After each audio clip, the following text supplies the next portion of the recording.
Terrain could be a challenge at times too. We could work in places like Khe Sanh, which was a well-familiar name. It was a small airfield. It was up in the northwestern part of South Vietnam, and that was hilly.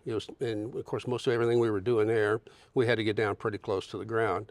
We were dropping things like snake eye bombs, you know, the ones with the fins on them. They retard them, so you could do it at a fairly shallow angle, a dive angle. And the Zuni rockets, the 20 millimeter cannon, and all that stuff. You were just down there in the weeds with them. And so those were challenging.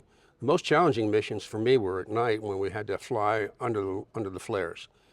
We didn't have any night vision goggles or anything back then, so you'd have a C-130 flying over the target area and he'd drop flares and you had to make your runs underneath the flares. You lose a tremendous amount of your depth perception in there, and it can get a little hairy flying those things at night, especially in places like the Eshaw Valley, things like that where the terrain was a real factor as well too.